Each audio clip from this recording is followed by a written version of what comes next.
Shalom, selamat pagi. Mari kita memuji, memuliakan nama Tuhan Allah kita semuanya. Dia yang memenuhi segala keperluan-keperluan kita dalam janji-janjinya yang pasti. Dia juga yang memuaskan kita semuanya sehingga kita memiliki satu damai sejahtera yang tidak dapat diberikan oleh dunia ini. Dan dia yang memastikan kita semuanya di dalam penyertaan dan pemeliharaan dia yang kekal tanpa batas. Dan dia juga yang terus-menerus bekerja berkarya dalam kehidupan kita sepanjang kehidupan kita tanpa pernah berhenti. Dia yang tidak pernah mengalami kepudaran di dalam cinta dan kasih-Nya. Dia yang terus-menerus memelihara kita semuanya di dalam kesetiaan janji-janji dan segala berkat rohani, berkat jasmaninya. Dialah Tuhan Yesus Kristus, penjuru selamat kita semuanya. Yang hari ini kita akan puji, kita akan sembah, kita akan muliakan. Mari persiapkan hati kita, mari persiapkan roh kita, jiwa kita semuanya. Dengan segenap hati, dengan segenap kekuatan, tubuh, jiwa, roh kita semuanya. Pujilah Dia. Mari kita beribadah hari ini bersama-sama memuliakan nama Tuhan Allah kita semuanya. Haleluya, amin.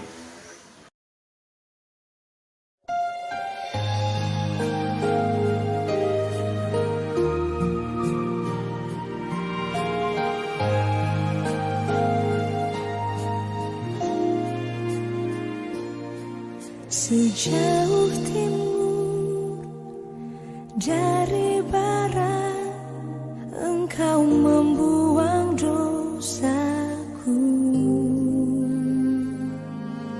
Tiada kau ingat lagi pelanggaranku.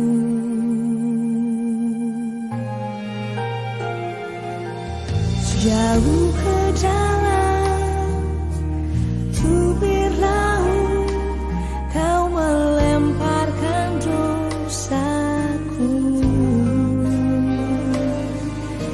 Tiada kau perhitungkan kesalahanku. Betapa besar kasih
setiamu nyata bagiku,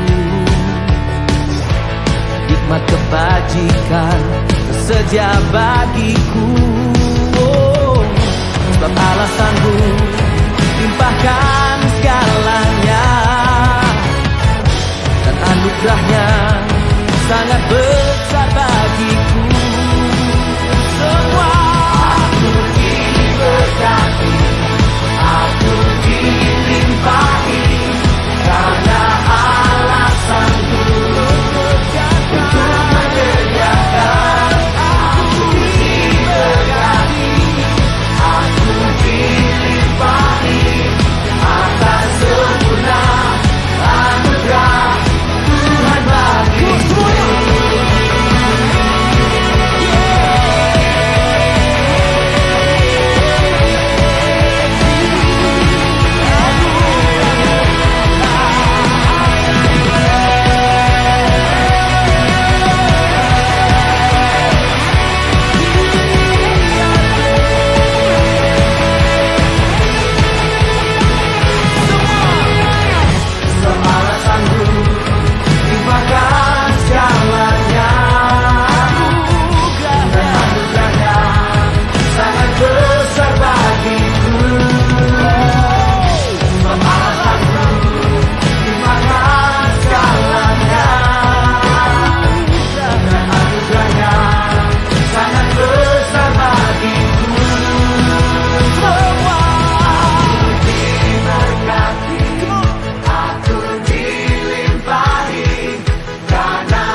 Selalu setia memenuhi keperluanku, tak pernah dia mengecewakan. Yesusku tak pernah gagal, segala perkara dapat ku tanggung di dalam Dia yang memberi kekuatan. Tuhan Yesus penolong dan sahabat, tetap percaya Tuhan setia.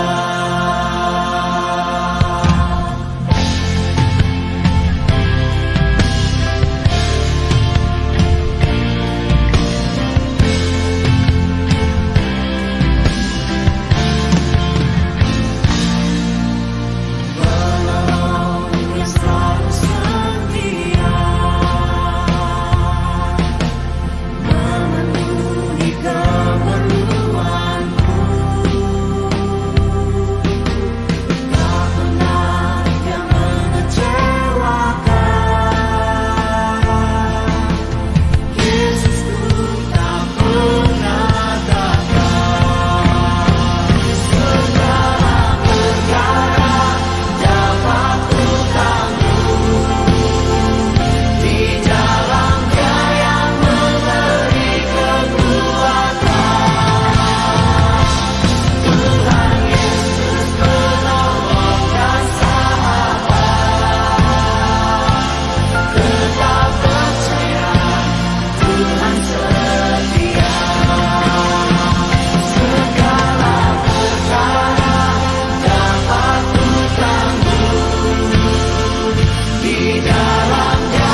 Tuhan setia.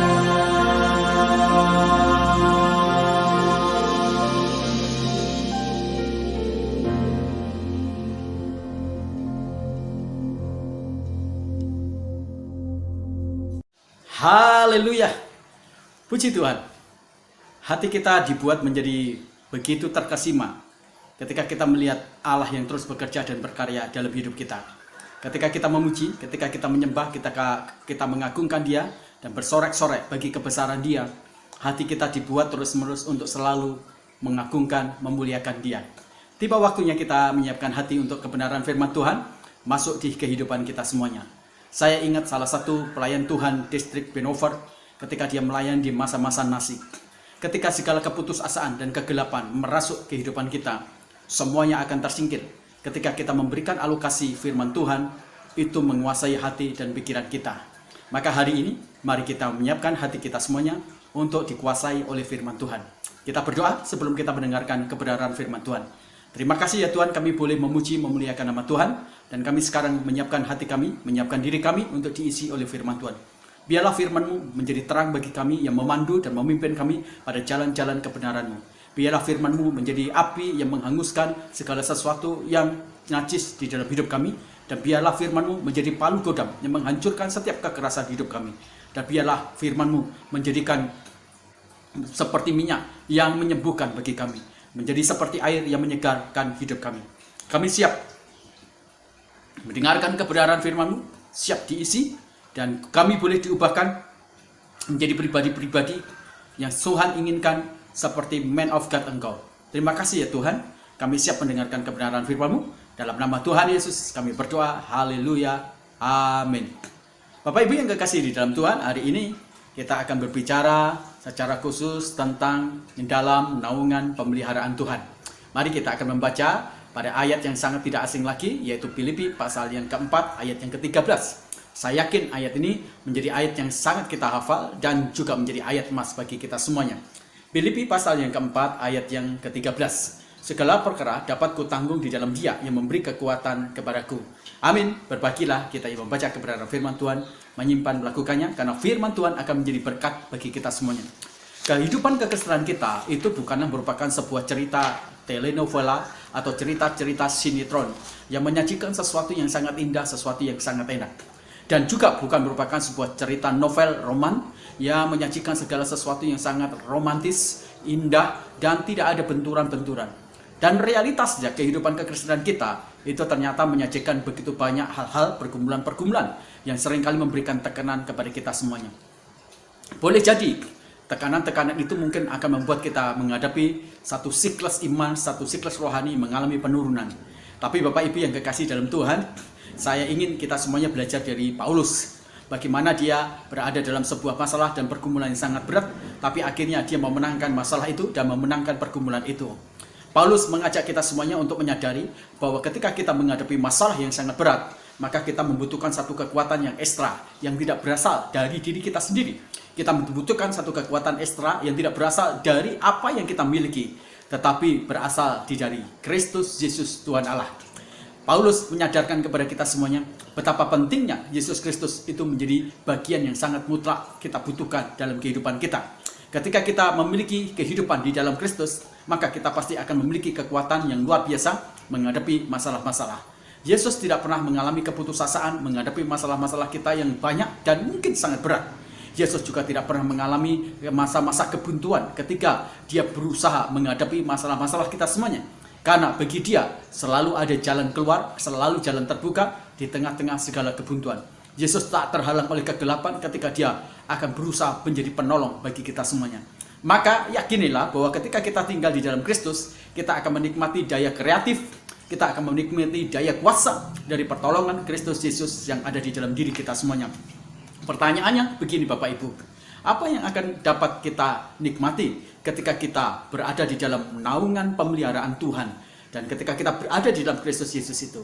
Mari kita akan belajar bersama-sama dari kebenaran firman Tuhan Filipi pasal yang keempat ayat yang ke-13 ini. Yang pertama Bapak Ibu yang kekasih dalam Tuhan, hidup kita berada dalam naungan pemeliharaan Tuhan.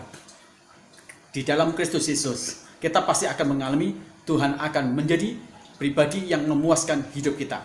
Kalau kita membaca ayat ke-11, kita bisa melihat bahwa titik kepuasan Paulus itu ada di dalam Tuhan, bukan ada di dalam harta benda dia atau dalam kondisi zona nyaman dia. Sama sekali tidak. Paulus mengatakan bahwa dia sangat bisa menikmati kepuasan di dalam Kristus Yesus. Paulus menuliskan pergulatan hidupnya menjadi sebuah rangkaian pengalaman yang membentuk sebuah sejarah dalam hidup dia. Dia mengalami pasang surut, dia mengalami apa artinya letih, dia mengalami artinya kekuatan, dia mengalami apa artinya kelebihan, dia mengalami apa artinya kekurangan, dia mengalami apa artinya kelaparan, tapi dia juga mengalami apa artinya kekenyangan. Tapi di balik segala sesuatu yang berkaitan dengan pernak-pernik masalah kehidupan dia mendapatkan satu nilai kepuasan, dan dia dapatkan satu kepuasan sejati ketika dia berada di dalam Tuhan. Tuhanlah yang memberikan kepuasan di tengah-tengah segala kehidupan yang tidak memberikan jaminan dan janji-janji yang sangat memuaskan dalam hidup dia. Paulus menyadarkan kepada kita semuanya bahwa ketika kita tinggal di dalam Kristus, di dalam naungan pemeliharaannya, maka Tuhan akan memastikan bahwa dia akan memuaskan kehidupan kita semuanya. Dan kepuasan Tuhan bukan berbicara tentang kepuasan jasmani. Kepuasan Tuhan jauh lebih besar, jauh lebih hebat, jauh lebih berkualitas, jauh dari definisi-definisi kepuasan dunia ini. Dari pengalaman kehidupannya, Paulus mengajak kita semuanya untuk menyadari bahwa Dia, Allah itu sendiri yang akan memuaskan kita dengan cara mencukupkan segala keperluan kita semuanya. Itu sebabnya Paulus berkata dalam bahasa Yunaninya, aku sudah sangat puas di hidupku karena Tuhan. Aku sudah sangat puas hidupku di dalam Tuhan. Waktu ia mengalami kelaparan, dia melihat bagaimana Tuhan menjadikan semua itu kesempatan melihat pertolongan. Waktu dia menghadapi masa-masa gelap, bagaimana dia bisa melihat bahwa Tuhan menyajikan terang dia. Waktu dia menghadapi begitu banyak penyakit, Tuhan menyajikan diri dia menjadi penyembuh bagi dia. Ada begitu banyak rangkaian kehidupan dari Paulus yang membuat dia bisa menikmati begitu banyak kepuasan-kepuasan di dalam Tuhan.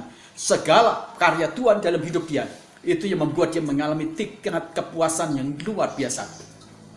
Ketika kita berharap kepada hal dunia ini, maka kita pasti akan mengalami apa artinya kekosongan. Semua hal yang kita gumuli, semua hal yang kita cari dan yang kita dapatkan, pada akhirnya akan mengalami titik penurunan dalam kepuasan. Tapi kalau kita mencari Tuhan dan mendapatkan Tuhan, kita tidak akan pernah mengalami titik penurunan. Kita akan terus-menerus naik dan naik tingkat kepuasannya. Itu yang terjadi dalam hidup kita semuanya. Bapak Ibu, ketika kita berada dalam masalah-masalah, ada hal-hal yang seringkali membahayakan di dalam hidup kita semuanya. Pertama, ruang bahaya adalah saat kita lapar, atau saat kita miskin, atau saat kita mengalami kekurangan.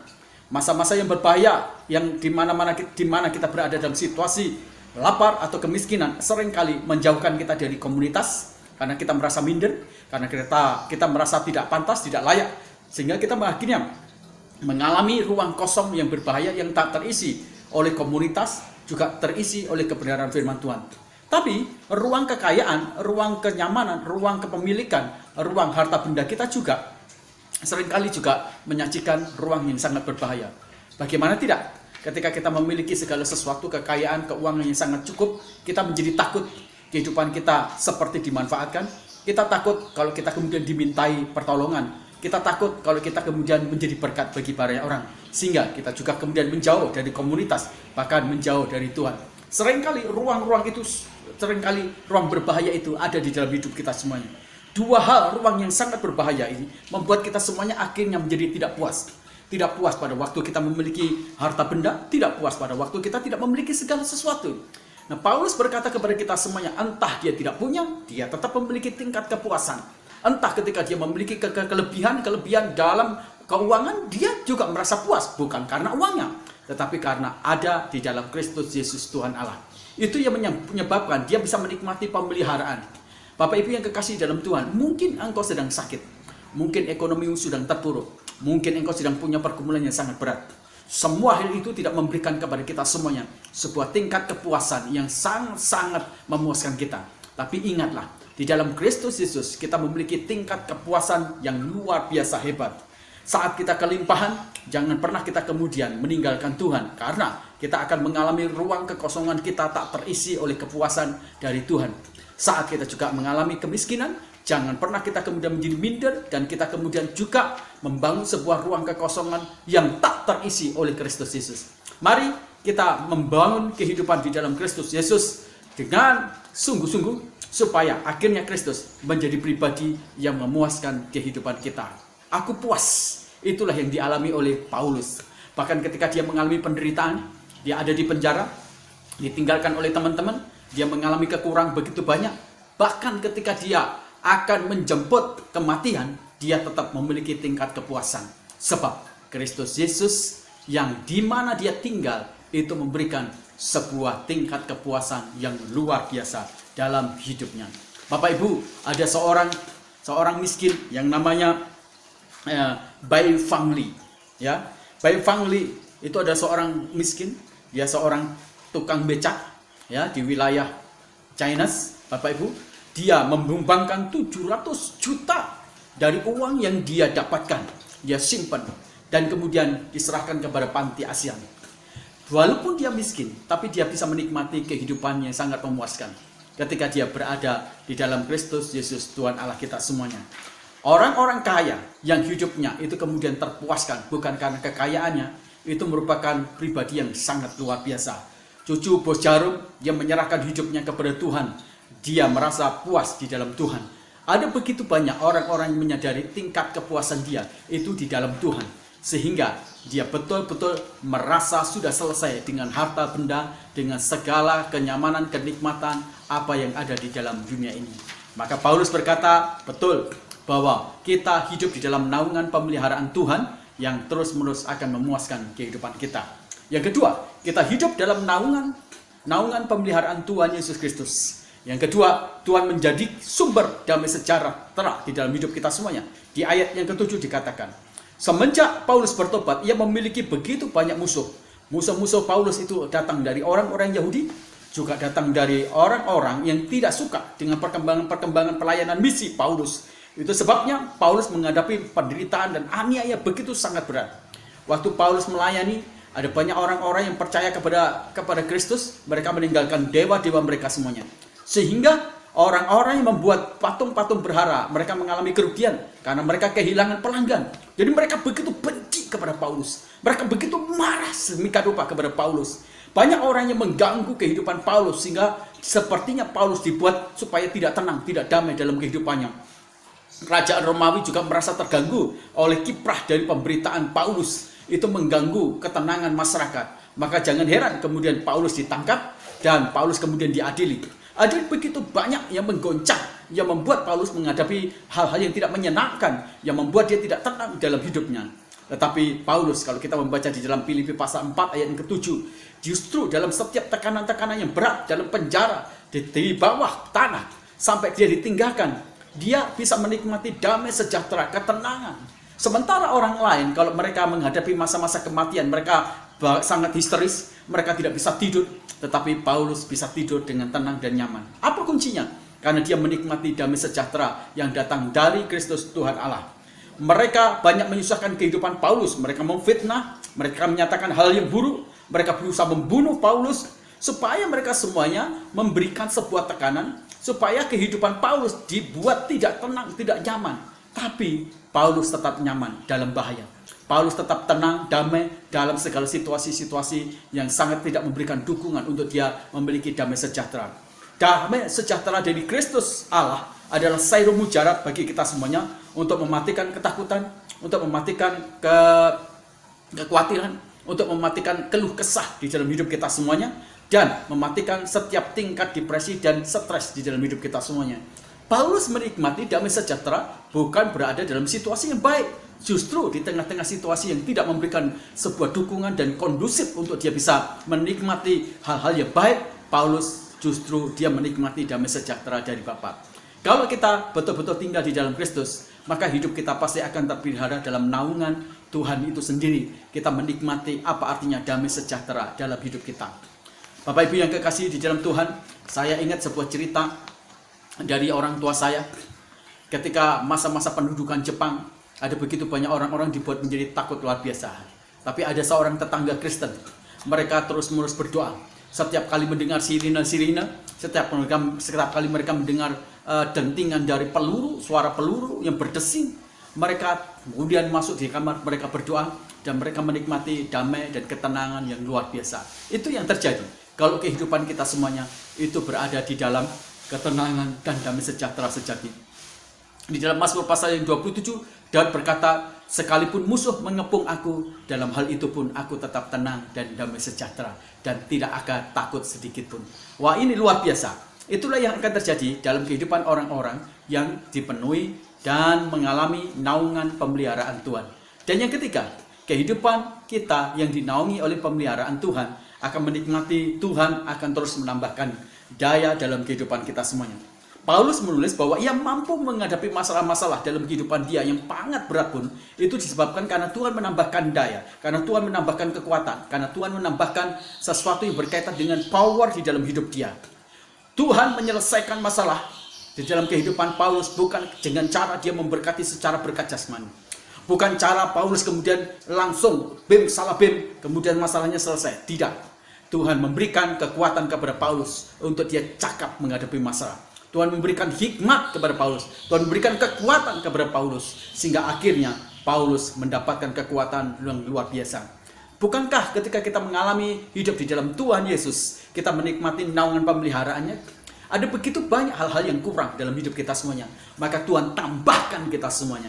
Waktu kita sakit berarti kita kekurangan kesehatan. Maka Tuhan tambahkan kesehatan dalam hidup kita semuanya. Waktu kita kehilangan kekuatan, berarti kita mengalami kelemahan, Tuhan tambahkan kekuatan kita sehingga kita kuat. Waktu kita kehilangan, waktu kita kekurangan ekonomi keuangan, Tuhan tambahkan juga berkat jasmani dalam hidup kita semuanya. Ada begitu banyak hal yang ditambahkan. Mazmur pasal 40 katakan orang-orang yang menanti dan mencari Tuhan, dia seperti Raja Wali yang terbang tinggi, yang dibaharui, yang ditambahkan kekuatannya. Dan ini luar biasa dalam hidup kita semuanya. Jika kita punya kuasa, punya kekuatan, maka kita pasti akan bisa menaklukkan setiap masalah dalam hidup kita semuanya. Jika kita punya otoritas atau punya power, maka kita pasti akan bisa menaklukkan masalah-masalah. Masalah itu mencuri bagian dari kekuatan kita sangat banyak. Masalah mencuri kekuatan iman, masalah mencuri kekuatan dari kewarasan otak kita, masalah mencuri kekuatan dari iman kita, dari kekuatan doa kita, dari kekuatan kepercayaan kita. Dan itu yang membuat kita menjadi lemah.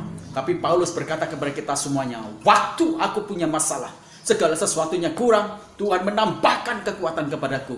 Maka dia berkata, segala perkara dapat kutanggung di dalam Dia yang memberi kekuatan. Ditambahkan kekuatan, ditambahkan power dalam hidup kita semuanya. Bapak Ibu yang kekasih di dalam Tuhan, kita membutuhkan satu kekuatan ketika kita ingin menaklukkan setiap masalah-masalah yang ada terjadi dalam hidup kita semuanya.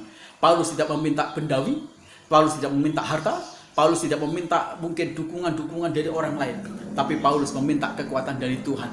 Kekristenan yang sejati adalah kekristenan yang selalu berhubungan ketika menghadapi masalah. Doanya itu adalah doa yang menunjukkan kelas dia menjadi orang yang sangat tangguh. Dia meminta kekuatan supaya kita cakap, supaya kita masuk dalam dunia pertempuran, arena pertempuran, supaya kita bisa memenangkan. Semua orang yang bertempur dan kemudian dia memiliki kekuatan, dia memenangkan, maka dia pantas menjadi juara dan dia pantas mendapatkan hadiahnya. Itu yang dilakukan Paulus. Paulus tidak ingin Tuhan memberikan kepada dia sekedar harta jasmani. Tidak. Dia memberikan kekuatan ekstra yang luar biasa. Daya itu begitu sangat penting. Dengan kekuatan atau daya, dengan power yang datang dari Allah, Paulus bisa mengatasi masalah. Dan dia bisa memberikan dukungan spirit bagi iman dia, bagi mental dia. Sehingga dia tidak terjebak di dalam kekalahan-kekalahan kehidupan dia. Dia terus-menerus hidup di dalam kehidupan dia yang menang atas masalah. Ini yang luar biasa.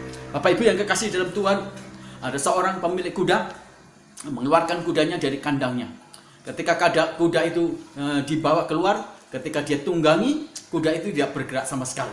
Dia berpikir bahwa ladamnya atau kaki kuda itu, sepatu kuda itu yang sudah tua.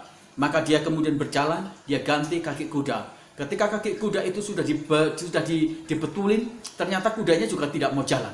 Mungkin dia berkata, wah ini jangan-jangan pelananya sudah terlalu tua, jadi menyakitkan tubuh dari kuda ini. Maka dia ambil pelana baru lagi dan ditaruh, tetapi kuda tidak cukup berbuat, tidak bergerak. Dan kemudian dia berpikir, wah ini pasti cemetinya terlalu tua sehingga tidak bisa memberikan dorongan. Setelah kemudian cemeti diperbaharui, dia pukuli kuda tidak bergerak.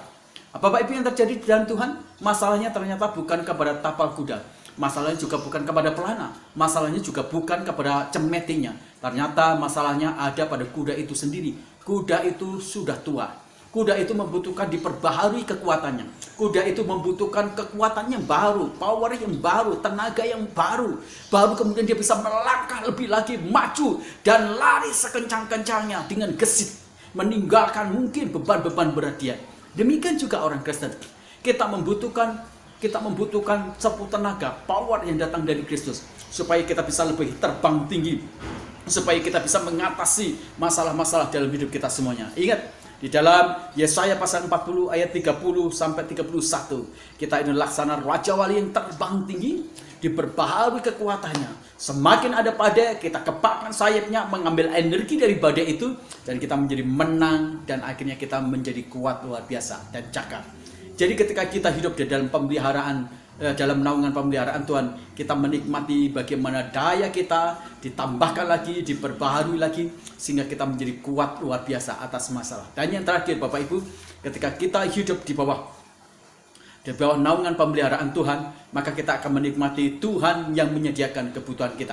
Kita bisa membaca di dalam Filipi pasal 4 ayat yang ke-19.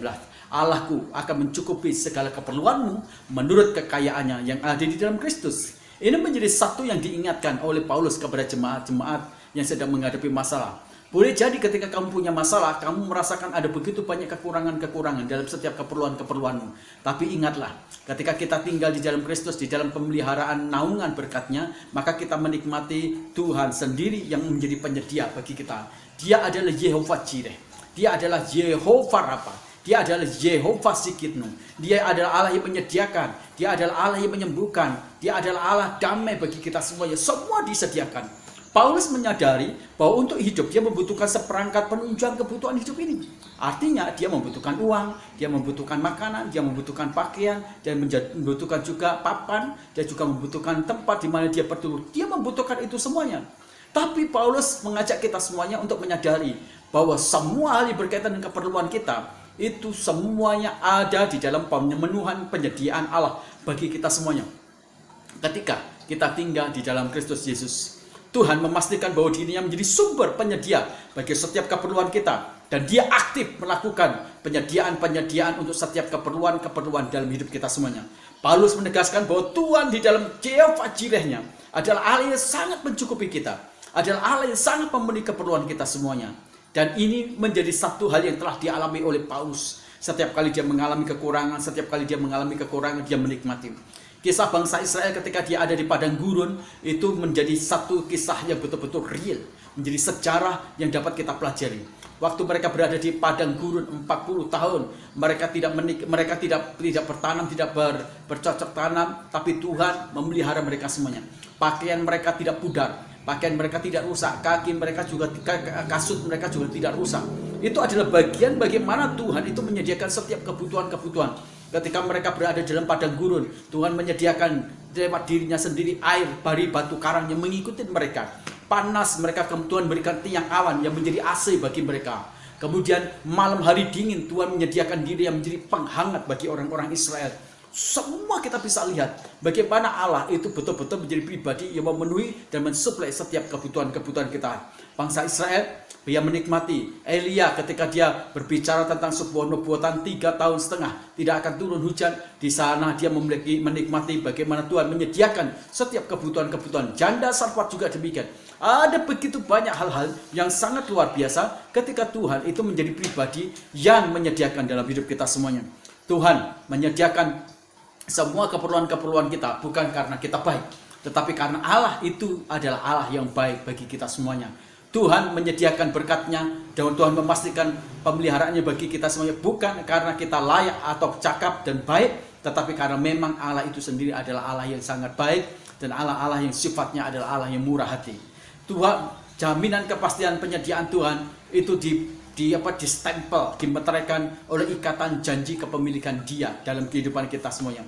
Tuhan yang aktif di dalam bertindak dan Dia bukanlah Allah yang deisme. Tuhan memberikan cakupan pertolongan penyediaannya begitu sangat luas di dalam hidup kita semuanya. Sumber penyediaan Tuhan tak pernah habis. Itu sebabnya Bapak Ibu yang kasih dalam Tuhan, kita tidak perlu khawatir. Segala sesuatu yang ada di dalam dunia ini itu bisa habis. Sumber daya segala sesuatu bisa habis. Makanya ada sumber daya yang tidak dapat diperbaharui, ada sumber daya yang bisa diperbaharui. Mau yang dapat diperbaharui, mau yang tidak dapat diperbaharui, semuanya tidak bisa memberikan sebuah jaminan untuk bisa mensuplai kehidupan kita. Hanya Kristus. Dan ingat, semua akses untuk kita bisa menikmati penyediaan dari Allah, maka kita hanya memiliki satu password, yaitu Yesus Kristus Tuhan Allah kita semuanya. Saya berdoa supaya kebenaran firman Tuhan pagi ini meneguhkan, menguatkan kita semuanya. Kita terus bertumbuh di dalam iman kita, tinggal di dalam Kristus, sampai kita menikmati dalam naungan pemeliharaan Tuhan, seperti yang dinikmati oleh Paulus di dalam kehidupan dia. Mari kita berdoa. Bapa di dalam surga, kami berterima kasih kali ini boleh mendengarkan kebenaran firman-Mu. Kami boleh tumbuh di dalam firman-Mu, dan kami boleh diteguhkan, dikuatkan lagi. Kami berdoa untuk para pemirsa, jemaat-jemaat kami yang mengikuti ibadah kami. Berkati mereka semuanya dengan berkat-berkat rohani, berkat jasmani. Kami berdoa untuk pemerintahan negara dan bangsa kami. Berkati dengan hikmat marifat, takut akan Tuhan, supaya mereka memimpin pemerintahan negara kami dengan adil dan bijaksana. Memberkati penanganan COVID, pandemi Tuhan, COVID ini, supaya kemudian betul-betul sempurna, sehingga negara Indonesia kami dari Sabang sampai Merauke dilawat oleh kesembuhan dari Tuhan, pemulihan datang dari Tuhan, sehingga orang-orang menjadi kuat, sehingga ekonomi makin menggeliat, sehingga kegiatan-kegiatan niaga, usaha, bisnis makin hari juga makin menggeliat. Tuhan, kami berdoa supaya Engkau memulihkan kondisi Indonesia ini.